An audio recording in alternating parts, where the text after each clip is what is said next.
দুনিয়াতে উলঙ্গ আইসি এই সাদা কাপড়টার জন্য, এই সাদা কাপড়টার জন্য আসছি দুনিয়াতে।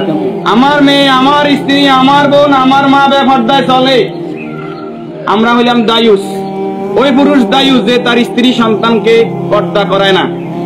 আপনি থাকতে আপনার স্ত্রী কিভাবে ফেরিওয়ালার সামনে যায় আলু ফ্রাইস কিনে? আপনি দেশে থাকতে, আপনি এলাকা থাকতে আপনার স্ত্রী কিভাবে মার্কেটিং করে যায়, এভাবে বাজার সদাই করে? আপনি পুরুষ কেন পর্দার ব্যাপারে সচেতন নয়? আপনার উপযুক্ত মেয়ে ওড়না ছাড়া ঘর থেকে বের হয় কিভাবে? আপনার মেয়ে, আমার মেয়ে কিভাবে পায়জামা টাকনুর উপরে পড়ে? আমার ছেলে কিভাবে পায়জামা টাকনুর নিচে পড়ে? আমার টাকা দিয়ে আমার ছেলে সিগারেট খায়, আমার টাকা দিয়ে আমার টাকার এমবি খরচ করে আমার ছেলে মেয়ে ঘরের মধ্যে গান বাজনা করে। আপনি পুরুষ উদাসীন, আপনার খবর নাই। খোদার কসম, দায়ুস ওই পুরুষ যে পুরুষ তার পরিবারকে দিন শিক্ষা দেয় না, কোরআন শিক্ষা দেয় না, পর্দার কথা বলে না। আর দায়ুস জাহান্নামে যাবে। এই দুনিয়াতে আসছে সাদা কাপড়টার জন্য, শুধু এই সাদা কাপড়টা অ্যারেস্ট করার জন্য। কিন্তু এই সাদা কাপড়টাও নিজের টাকায় কিনা হয়, নিজের টাকায় কিনা হয়। আত্মীয় স্বজন কেউ না কেউ, আমরা অনেক সময় শুনছি যে 3.5 হাতের মালিক ছাড়া আমি ন, আমি নিজে 8-10টা কবর এইভাবে দিছি যে উনি যে জায়গা দেখাই গেছে এই জায়গার কবর দিন আর জায়গা দিছি আমাদের বাড়িতে। কথা কি বুঝতে পারছেন? উনি যে জায়গা দেখাই গেছে ওই জায়গায় দিতে পারি নাই বিভিন্ন কারণে। ওই জায়গার মধ্যে হয়তো পুরান কবর পড়ছে, অথবা ওই জায়গার মধ্যে গর্ত বেশি, পানি হয়ে গেছে।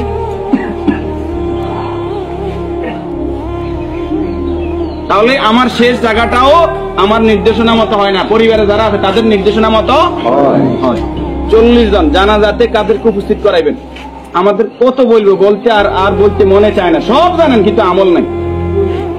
আপনি জানেন যে আত্মীয়তার সম্পর্ক নষ্টকারী জাহান্নামে যাবে, আপনি নিজেই সেই সম্পর্কটা বারবার নষ্ট করেন। আপনি জানেন যে আগে সালাম দিতে হবে, আপনি সালাম দেন না। আপনি জানেন যে নিজের জন্য যেটা ভালো মনে করি অপরের জন্য সেটা ভালো মনে না করলে আমি ইমানদার নয়। আপনি জানেন প্রতিবেশীর হক নষ্ট করলে ইমানদার নয়। কই নাই, সব শুধু জানি, আমল করি না। আমাদের মাঝ থেকে আমলটা দূরে চলে গেছে। এই নেককার গোলাম জানাজাতে নামাজি ফরেজগার লোক, শিরিক মুক্ত লোক, আপনার দৃষ্টিতে যিনি শিরিক মুক্ত, এরকম 40 জন লোক যদি দোয়া করে আল্লাহ তাআলা ওই দোয়া কি করে? 40 জন হাইবেন হাইতেন ন। উনি নামাজি ফরেজগার, উনি হয়তো আপনি মনে করেন যে মাজারে সেজদা দেন শুধু কবিরা গুনাহ, মাজারে সেজদা দেন বুঝি শিরক। শনিবার মঙ্গলবার কি শিরক না? শনিবার মঙ্গলবার হিসাব করা শিরক না? নি এটাও শিরক। এই যে জাদু টোনা করা, এটা কি শিরক না? নি গণকের কাছে যাওয়া, বান্দর গনাইতে যায়, মানুষ গনাইতে যায়, চুরি করছে কে, আনা চাইতে যায়, এগুলো সবগুলো কি বড় শিরক? যেটা জনগণ সকল ক্ষমতার উৎস, ঠিক না? নি জনগণ সকল ক্ষমতার উৎস, সকল ক্ষমতার মালিক কে? যেই দল, যেই সংগঠন, যেই রাজনীতি আমাকে বলে জনগণ সকল ক্ষমতার উৎস, এই রাজনীতি করা কি শিরক না? এই জিনিসটা কেন বুঝিনি আমরা?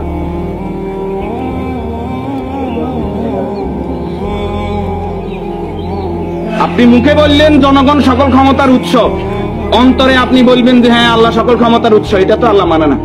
মুখে যেটা বলতে হবে অন্তরে এক থাকতে হবে। তো সকল ক্ষমতার মালিক কে? আল্লাহ। আর যারা রাষ্ট্র ক্ষমতায় গিয়ে, একজন মুমিন ইসলামী রাষ্ট্র ব্যবস্থার বাইরে যাওয়ার কোনো সুযোগ নাই।